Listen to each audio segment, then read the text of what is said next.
Welcome to WTF Media. If you love crazy, unbelievable stories, make sure to subscribe and hit the bell so you don't miss out. Let's jump right into today's story. I assumed my wife, Lisa, would be happy when I told her I didn't have to work all week. I am a heavy equipment mechanic, and unfortunately, I end up working a lot of hours. Lisa had a 3-day vacation planned with her sisters at Lake Winona. They usually rent cabins, and the families spend 3 days swimming, hiking, and having fun around the campfire. I had already told the wife that I wouldn't be able to make it, and she seemed to understand. It was the middle of the week. I make good money, especially on the overtime. I missed most of these outings, so I was really glad when I could get some time off. Hi, honey. Good news. I'll be able to go along with you guys this time. That's great, Bob. I am sure the kids will appreciate it, and you will have some fun too. If it is okay with you, I am going to take the dirt bike along. There are some designated trails up there that I would like to try. I'll only do it if you are okay with it. I don't want to cause any problems. That's good. There is a lot of mountain at Lake Winona, and you should get in some good rides. Enjoy yourself. Lisa was preparing supper while I went out to get the dirt bike ready. It wasn't really an off-road bike. It was a two-stroke that was street legal but could be used off-road if you didn't get nutty about it. I didn't have too many chances to use it around home. Supper was ready at about the time I got done.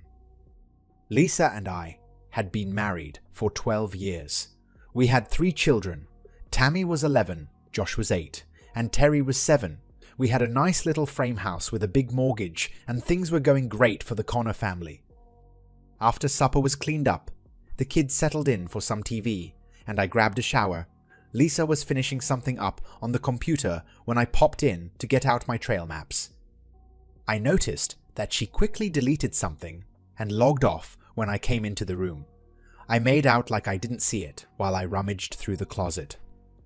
She smiled and left the room, so I quietly hit the shutdown cancel button. After making sure she was downstairs, I opened her mail. There was nothing in the inbox, and if there was, I was sure she would have deleted it. I went to the deleted mail just in case.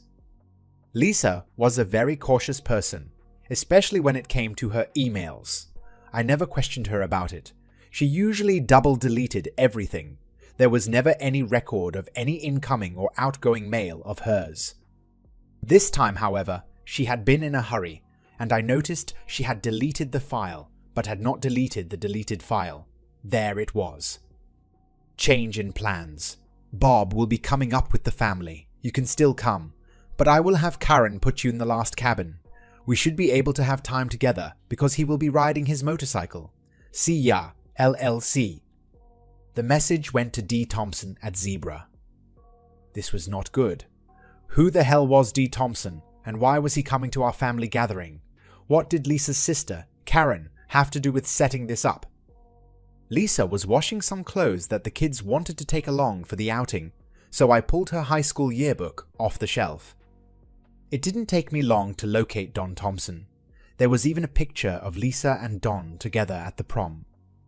I was never a very clever guy, and I was never a very suspicious guy. I guess I should have been. I assumed our whole marriage was fine. I met Lisa about 2 years after she had graduated from high school. I was 3 years older than her and had a good job. After going out for about 6 months, I asked her to marry me, and she accepted. Now, I was wondering why. If she was going with this guy in high school and she was still seeing him, why the hell did she marry me? I made a good living, even though I was never very ambitious. I worked hard for my family. I could care less for myself. I always figured it was worth it for them, but now I wasn't sure. I never liked kids, but I loved my kids. I would do anything for them simply because they were mine. I was a very protective father. It was going to be an interesting weekend. The kids wasted no time getting down to the lake. I ended up unloading everything, including the motorbike. Lisa's sister, Kathy, was there with her 4 kids. The youngest sister, Cora, was divorced and had 3 little ones. Kathy's husband, George, didn't make it. It looked like I was going to be the odd man out for the weekend, except for the extra guy who was going to be in the end cabin. After getting settled in, I noticed a dark green Durango parked by the last cabin. We all had a quick lunch, and I announced I was going for a ride. I had the bike all ready and grabbed the video camera before leaving. The bike was a noisy little sucker, and I was sure that Lisa was counting on that, so she could be assured I didn't sneak back. I went about a quarter mile, let the bike idle for a while, and then shut it down. It only took about 10 minutes to walk back to the campgrounds. The 3 sisters were sitting around the picnic table, chatting, while the kids were scattered all over the place. About that time, a tall, good-looking fellow, who I assumed drove a Dodge Durango, came over to the table. All the girls greeted him warmly. After about 10 minutes, he got up and walked off. He went around the cabins and over toward the changing rooms. I started to work my way over when I saw Lisa leaving the table and coming our way.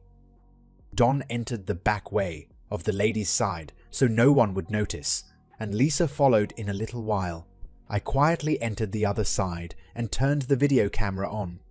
I didn't even take the lens cap off because there was nothing to see. I worked my way over to the adjoining wall and could hear them talking. "I am really sorry, Don. I had no idea Bob would be coming today. I'll try to make it up to you. He will probably be running around on his motorcycle most of the time, so all we have to do is watch out for the kids." "It's okay, Lisa. I understand. I am a little disappointed, but I am sure it will be great regardless. They are going to have a little sing, a long thing tonight by the cabins. I will sneak down to the lake and we can have a swim together like old times. Kathy will see to it that Bob is kept occupied." "I don't know if I can wait that long," he replied. "Silly boy. Let's see. I think I can take care of you a little bit so you can make it till dark." I could hear the sound of a zipper and some clothes being removed. As Don started to moan, it was evident that he was getting a blowjob from my wife. I listened carefully and could hear her slurping and humming as she worked on him. Finally, he started to moan and breathe a little faster. After a few coughs and the sound of spitting, Lisa started to giggle. "Okay, Don, that should hold you until tonight. I have to get back to my sisters." I sat there stunned. I was heartbroken, but what the hell did I expect? I was sneaking around, trying to catch her, and I did. I guess I was disappointed that it happened at all, but I knew it was going to. I stayed in the bathhouse another 10 minutes after they left, trying to figure out what to do. It was depressing as hell, and I hated being depressed. I didn't get any video, but I did get 10 minutes of good audio on the camera. I walked back to the bike and then took off on a long, rough ride. It would be so easy to confront Lisa and have it out, but it was just not my style. Actually, I didn't have a style. I was just non-confrontational about most problems. For 12 years, I thought I had a great marriage, and now I find out I was just a provider for my wife and kids, a necessary convenience. I spent the better part of the afternoon surveying the area around the beach. There was a long, grassy slope going down to the water's edge. The beach was narrow with rocks and woods on the sides. There was a fire pit in the middle, about 50 feet from the beach. Lisa, Kathy, and Cora had taken the kids on a hike up to a local waterfall. I took the time to collect and arrange a lot of wood in the fire pit. I put kindling on the bottom and carefully stacked up some nice dry logs on the side. I found some cardboard that I was able to layer on the bottom to help in starting. There were not many people at the site, so I didn't draw any attention. I didn't notice Don anywhere. When everybody got back from the hike, I took Josh and Terry out into the woods, and we cut about 20 nice roasting sticks for marshmallows. I told them to keep it a secret for tonight. They were excited about it. I gave Tammy 2 big bags of marshmallows and again explained what we were going to do. Evening came and everybody was gathered around the picnic area. We had a good supper, and the kids were winding down for the day. Kathy was being very chatty and sticking close to me. She was asking me to help her to do frivolous little things and being extra friendly. I kept an eye on Lisa, but tried not to be too obvious. Finally, the sun was down, and there was only a slight bit of moonlight. There was an ongoing argument as to what we were going to do the rest of the evening, and it looked like ghost stories were winning by a slight margin. All of a sudden, I noticed that Lisa was gone and Kathy was very close by my side. I got a very detailed explanation about how Kathy's husband, George, was redoing their kitchen. She was making a great effort to keep me interested, but my mind was elsewhere. I finally excused myself to go to the cabin for the video camera. Since it was in the opposite direction from the lake, Kathy did not seem too concerned. It was too dark to take any video, so I didn't bother to get the camera. I grabbed 2 cans of charcoal lighters and some wooden matches. By going behind the cabins, I was able to dash down the slope to the beach without Kathy seeing me. There was just enough moonlight to keep me from killing myself. As I got closer, I got quieter. I could make out 2 figures in the water. On the grassy area near the beach was a blanket. Lisa and Don had left their clothing and underwear on the blanket, along with 2 towels. I carefully lifted all 4 corners of the blanket and walked over to the fire pit. I emptied 1 can of charcoal lighter on the wood and then placed the blanket on top and added lighter fluid. With a quick flick, I threw the barn burner on the pile of combustibles and jumped back. I was still too slow. I singed my eyebrows and the hair on my arm when the pile of wood erupted in flames. That was the signal. Tammy and Josh jumped up and started yelling, "Marshmallow roast! Everybody to the bonfire!" All the kids started running down the hill to the fire pit. I looked over to the water and saw Lisa. The light from the fire was reflecting from Lisa and Don's eyes as they stared at the horde descending on them. I could see Kathy at the top of the hill, looking like the world was going to come to an end. The kids were quickly spread around the fire. Josh handed out sticks and Tammy had the marshmallows. Lisa was trying to hide along the side of the dock as I slowly walked out. I looked over at her lover. "Hi, Don. I'm Bob, Lisa's husband. Nice to finally meet you." He seemed flustered and didn't say anything. "Lisa, can I help you up the ladder so you can join your children around the campfire?" "No, damn it. Just go over to the blanket and get our towels." "Sorry, honey. I'm afraid I used the blanket, towels, and clothing to start the fire. A great fire, isn't it?" "No, Bob, no. Why the hell did you do that? How are we going to get out of the water?" "I am sure Kathy will be more than happy to help you. I am going home." Kathy passed me on the dock as I was leaving. I got my jacket and the videotape out of the cabin. Using the valve stem tool from the dirt bike tool bag, I removed the 4 valve stems from Lisa's SUV. She would not be able to get them fixed until the next day. I took a pair of pliers and tried to open the petcock on Don's Durango, but couldn't budge it. I ended up hitting it 3 times until it just broke off. The Dodge wasn't locked, so I reached inside and took his registration out of the glove box. I realized that Lisa could just take one of her sister's cars, but I figured she would wait to get her own. I turned my cell phone off and left the campsite on the dirt bike for the highway. It was a long way on an uncomfortable vehicle. I didn't get very far because I had to stop and refuel the sucker, as well as mix the gas and oil. At least it was late and the roads were not too crowded.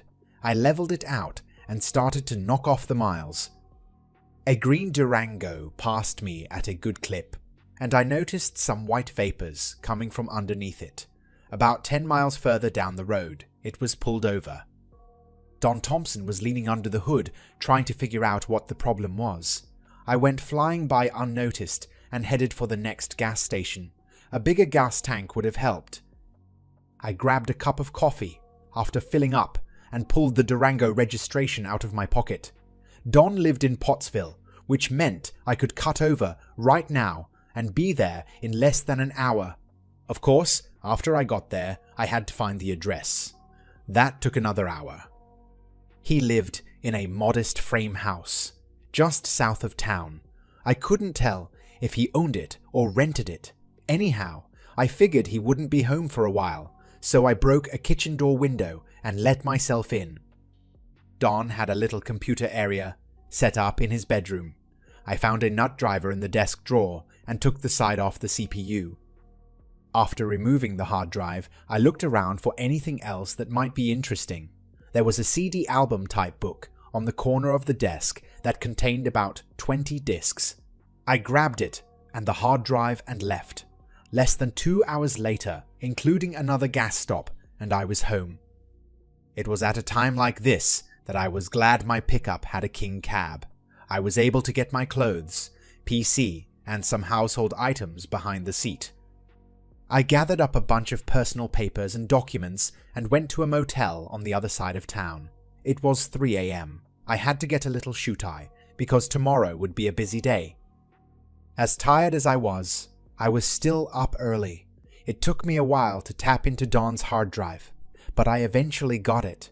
Don appeared to have saved all the emails that he and Lisa had written to each other. Most of them were saved in his documents file, but a lot was still in his mail. I started to read them but didn't have that much time. It would have taken me the whole day to read them all. I glanced at a few here and there to get an idea of what was going on. They were definitely having sex, but the emails were not filthy. I didn't find any place where they said anything derogatory about me. On the contrary, there were several remarks made that indicated just the opposite. Lisa had commented on the great job I did putting in new kitchen cabinets, and Don replied that he wished he were as handy as I was. It was a little odd. Here were two people that were cheating on me, but were not dumping on me in any way. I was confused. The CDs were another confusing story. There were no pornographic pictures. There were lots of pictures of them together, doing all sorts of things, but not a thing that was dirty. In one set of pictures, her hair was dark and short. That was when she was carrying Tammy. The next set was auburn when she was having Josh, and then long and dark when she was pregnant with Terry. In all the pictures, Don was beaming like a proud father. That really hurt. It was time to get going. I made the usual rounds. First, I closed all the bank accounts and credit cards. I quit my job and collected all my vacation pay and sick leave. I cashed in my life insurance policies and cancelled the cell phone services. I made arrangements to have the utilities turned off at the end of the week. I was sure that I was going to miss something, but I did the best I could. I stopped by the family doctor's office and had a nurse take a DNA swab with instructions to send the results to my lawyer. Then I went by the lawyer's office and filled out the papers for the divorce. I told Seymour to give her nothing and offer child support only if the DNA showed them to be mine. At this point, I held out little hope. I left $2,000 in the checking account for Lisa and her kids. I said she could have the house, but had to make the payments herself.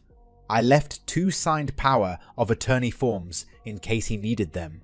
I signed one form to help her sell the house. Yuba City was a long way from Reading. I had enough money to support myself for a long time, but knew I had to start working to keep from going nuts.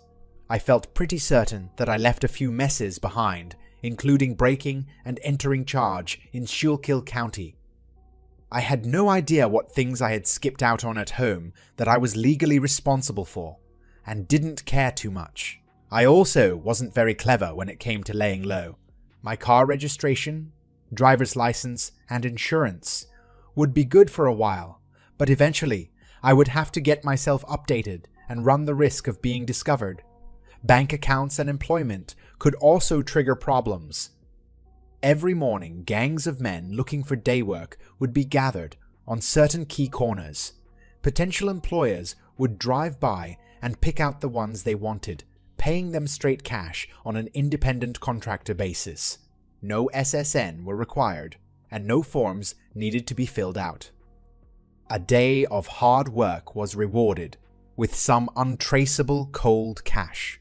I didn't mind the work or the poor pay, but I found that I was unhappy not being able to talk to my fellow workers.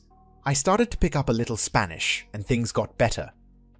I ended up being a regular pick by the Sutter Nut Growers foreman. They grew walnuts, almonds, hazelnuts, and pistachios. The work was demanding and did not require me to use too many brain cells. I slept well at night. After about a month, I borrowed a cell phone from one of the supervisors and called my lawyer. He had served Lisa with the papers. She did not want anything from me, but was insisting on some support for the children. She hadn't provided him with any DNA test results. I told him that I would not pay any support for somebody else's kids. Her parents and sisters were helping her with expenses until she could get a job. She had put the house on the market.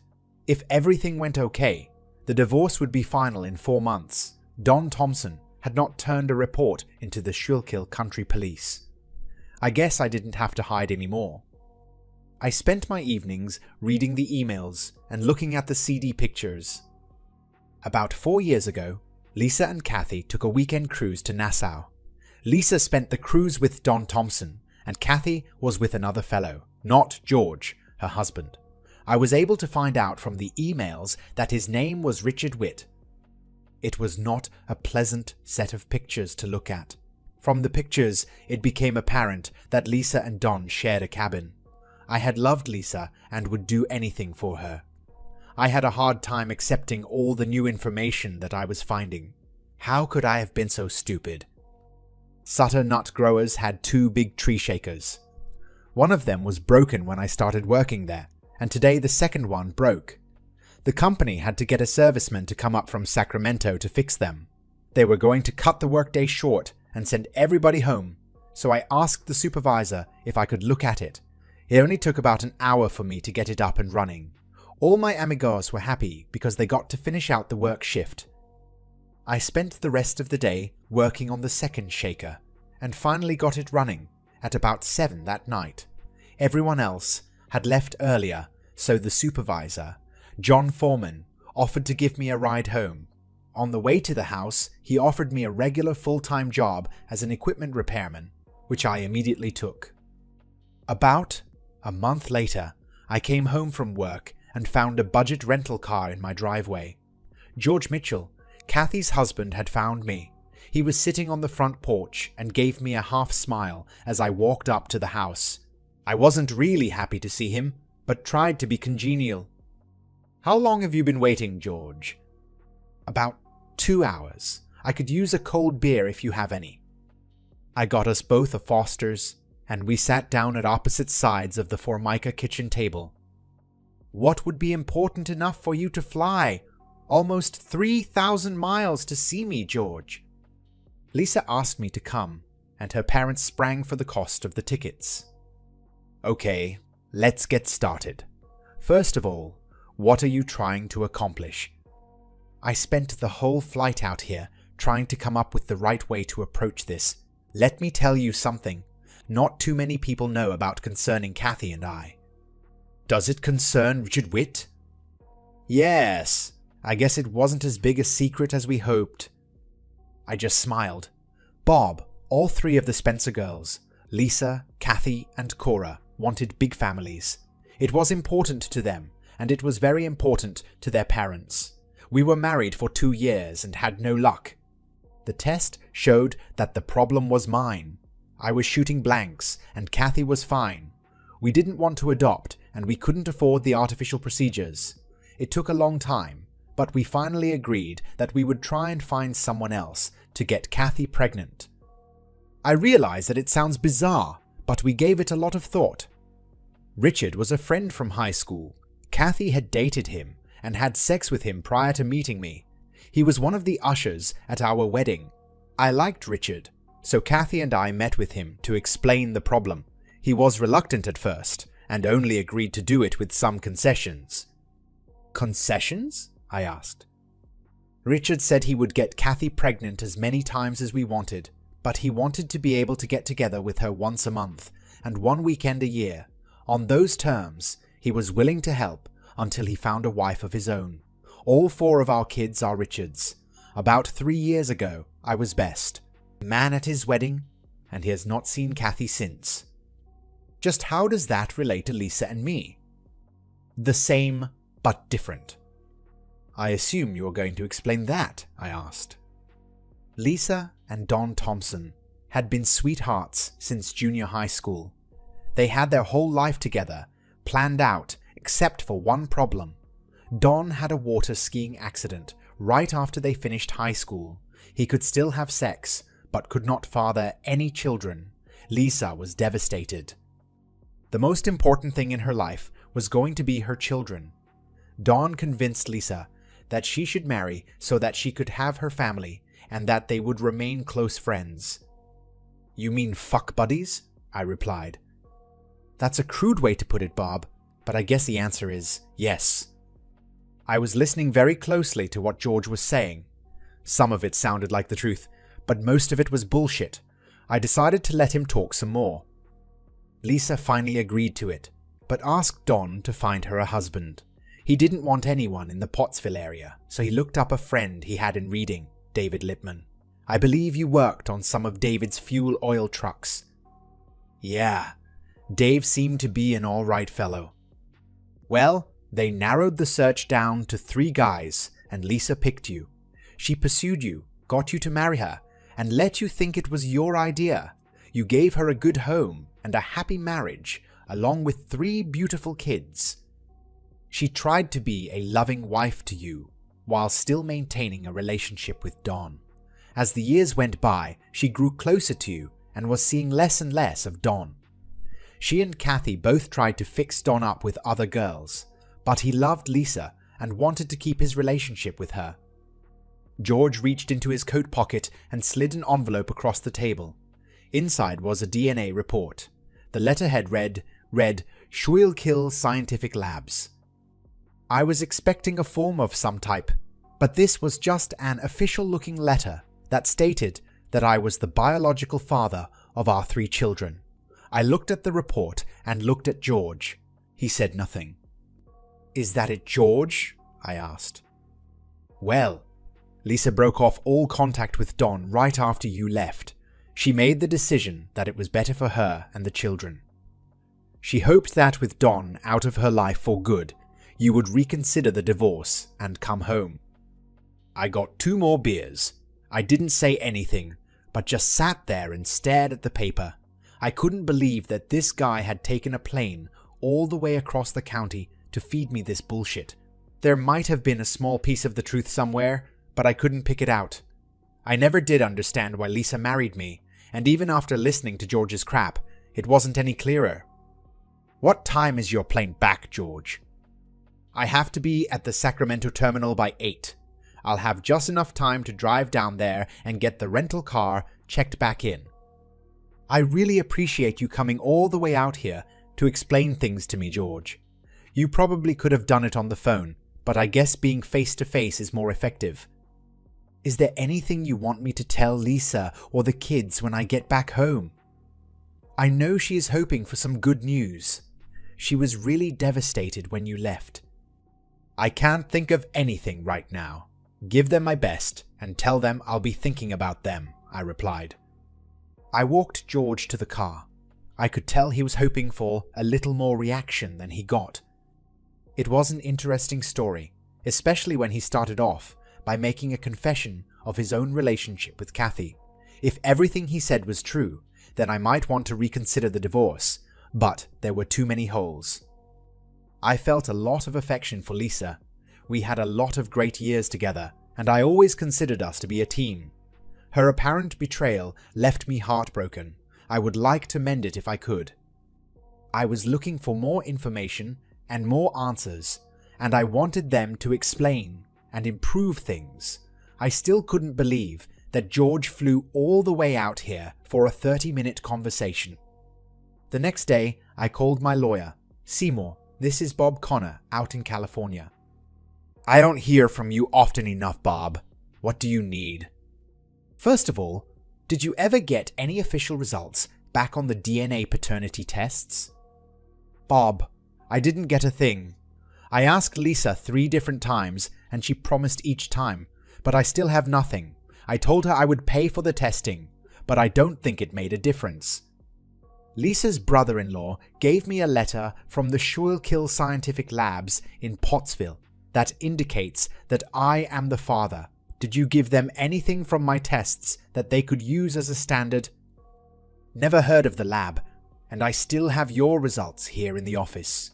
I never gave them out to anyone, unless they did their own DNA test on your hair or fingernails. I have no idea what they were testing against. I'll look into it. Anything else? Do you have anyone who could check out a guy named Don Thompson who lives in Pottsville? I can't help thinking that knowing something about him could be important. I realize that the divorce is almost final, and I don't want to screw things up, but if I can stop myself from making a mistake, I want to.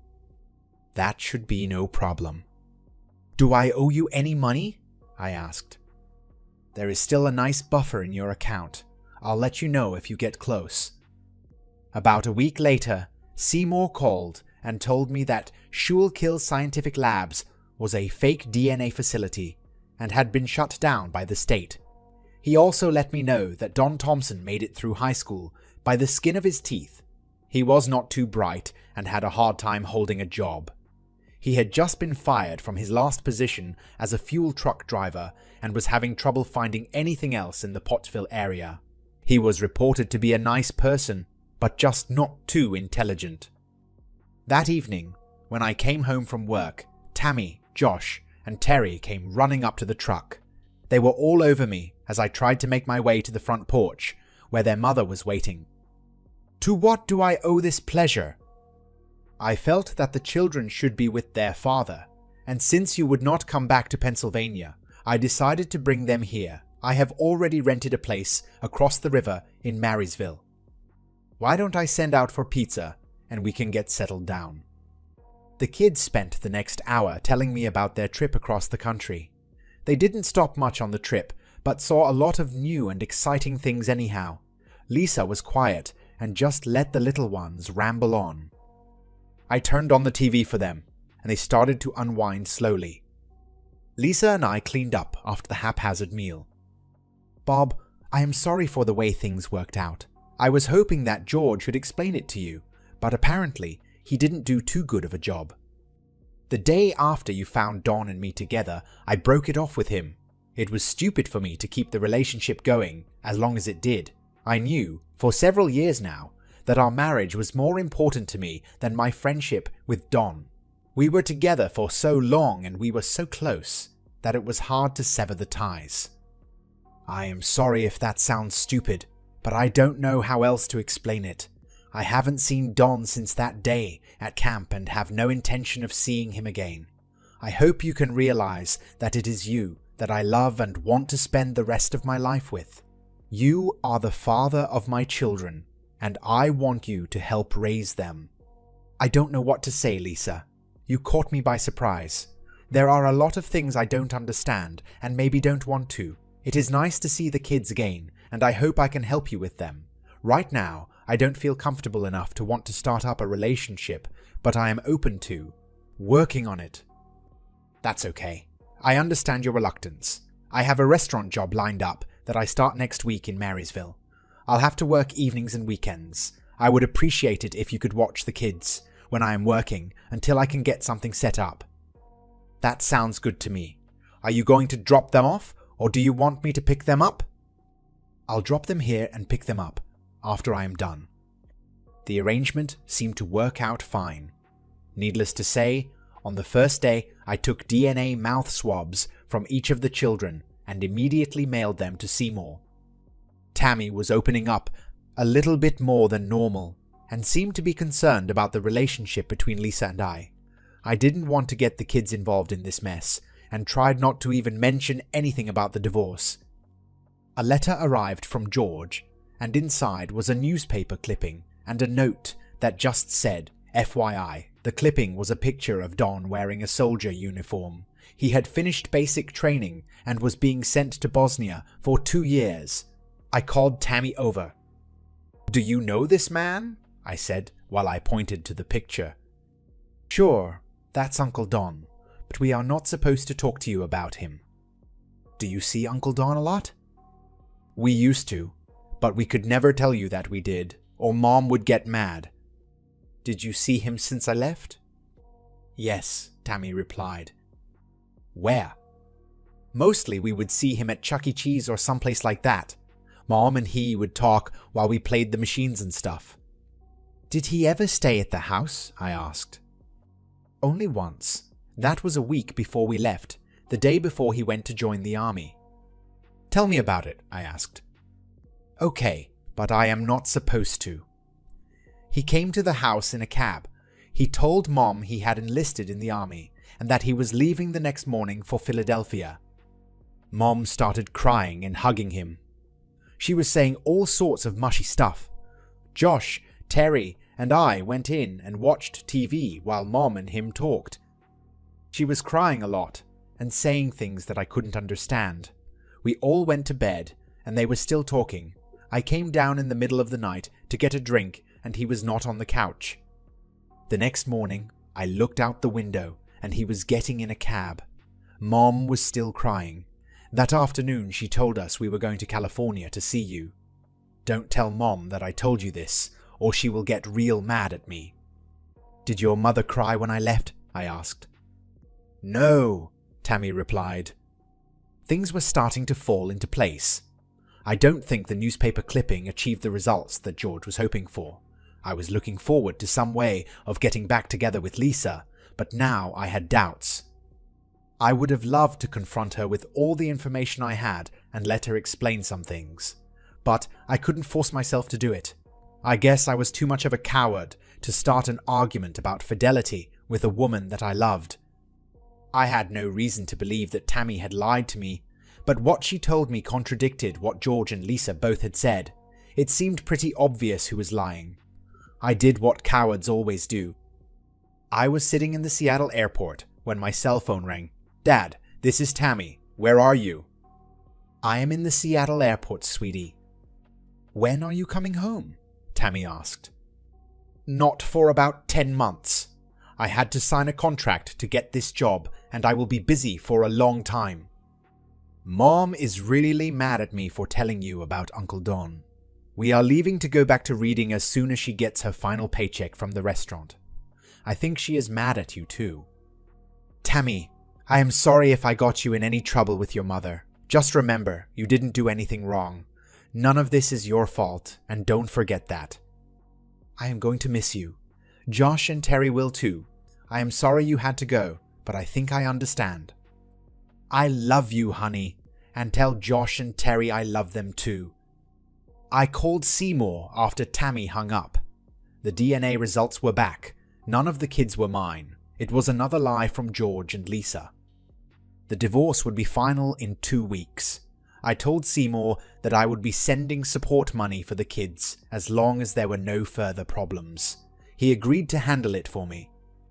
It is cold as hell in Prudhoe Bay, but at least the knife wound in my back is healing.